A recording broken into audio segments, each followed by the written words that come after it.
Olá, aqui é a professora Diana. Nós vamos falar sobre as figuras de linguagem. Mas para que a gente possa conversar um pouco sobre as figuras de linguagem, é importante que a gente tenha primeiro a noção do sentido da denotação e da conotação. Vamos fazer um pouco aí a diferença sobre esses aspectos para que a gente possa compreender melhor as figuras de linguagem. Então, veja aí que nós temos anotado a denotação é o significado literal, o básico, aquele que é o comum do nosso dia a dia. Já a conotação é o significado fora do comum, modificado por situações particulares. Vamos dar uma olhada nesse cartoon que nós temos aí ao lado, para que a gente possa entender um pouquinho e dar alguns exemplos. Veja bem, aí você tem na padaria da vida. Então, a moça pensa o seguinte: você entra querendo um sonho, mas leva um bolo. Então, veja aí que você tem algumas palavras para analisar. Primeiro, a palavra sonho. Então, a palavra sonho, num sentido assim mais, no sentido comum, você pode, numa padaria, você tem um tipo de doce. Mas também pode ser no sentido figurado, no sentido conotativo, um ideal, um desejo intenso, além daquele do sonho mesmo, né, quando você está dormindo. Mas num sentido aí fora do nosso comum, é aquele ideal, aquele desejo intenso que uma pessoa pode ter. Também você pode analisar a palavra bolo.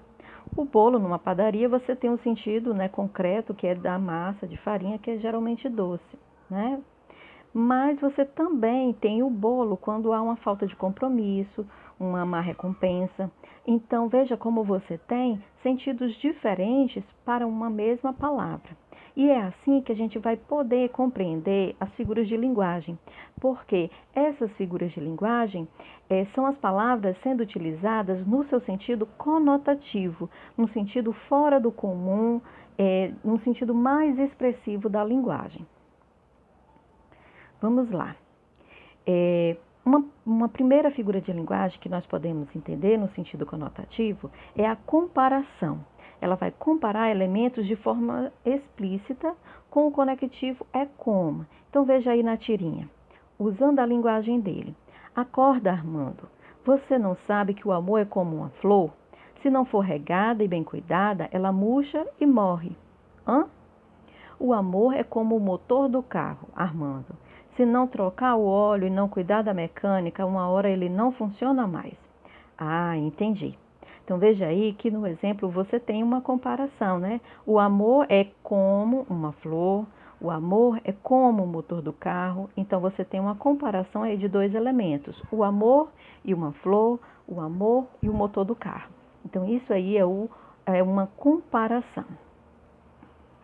Mas nós também temos uma figura de linguagem que é muito conhecida, muito importante, que é a metáfora. A metáfora é utilizada em vários textos e principalmente também em textos literários, que são textos muito expressivos, então é importante que a gente conheça. Veja aí na tirinha. Fala uma coisa romântica.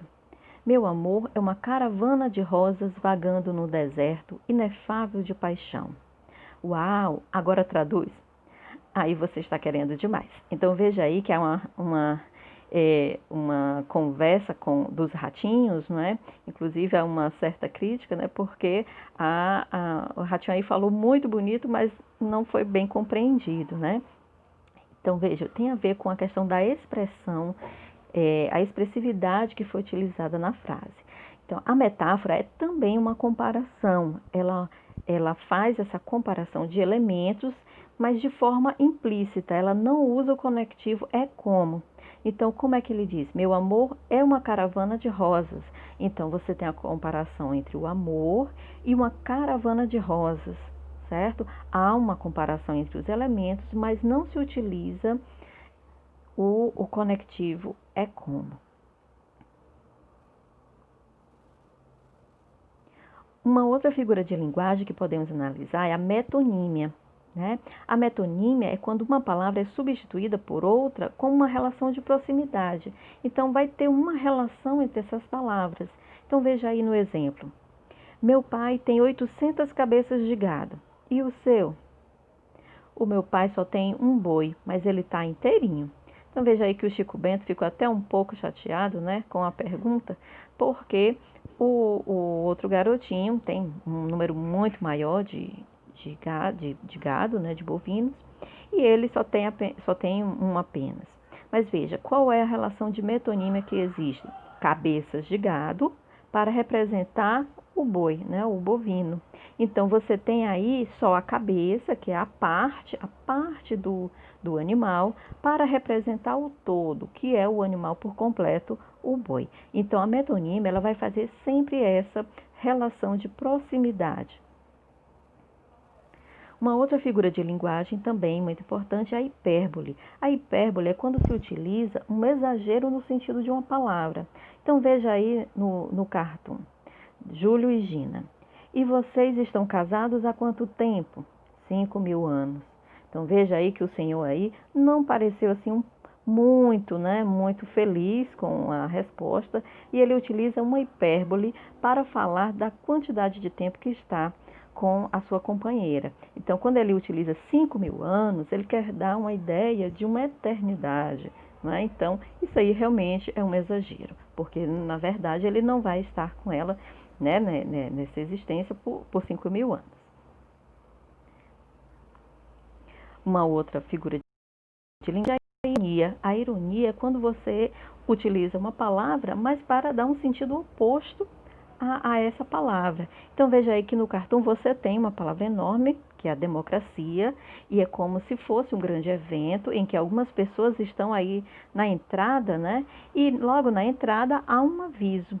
Sinto muito, senhor, a festa é só para sócios. Mas aí nós nos perguntamos, né? A palavra democracia, ela normalmente, ela dá o sentido da participação de todos. Então, era para ser um evento liberado para todos. Porém, no texto, você tem aí uma limitação, que é só para sócios. Então, a ironia está exatamente nesse sentido, é um sentido oposto. Esse ser irônico é exatamente isso, fazer essa crítica através de uma ideia oposta. Nós também temos o eufemismo. O eufemismo é quando você dá um sentido mais suave para palavras que seriam desagradáveis, né? Sentidos desagradáveis. Então veja aí, na imagem você também tem uma caminhada tranquila na terra do eufemismo. Cuidado, material relacionado a bovinos em frente. Olhe onde pisa. Então, assim, o caminhante ele tem que tomar cuidado, porque mais à frente tem aí bois e vacas e ele precisa tomar cuidado, porque ele pode pisar em algumas fezes de bois e de vacas, né, nos excrementos. E aí, só que ele não quis utilizar a palavra, que seria desagradável, para se referir aos excrementos dos animais, e aí ele utiliza a forma, uma forma mais suave, que seria material relacionado a bovinos.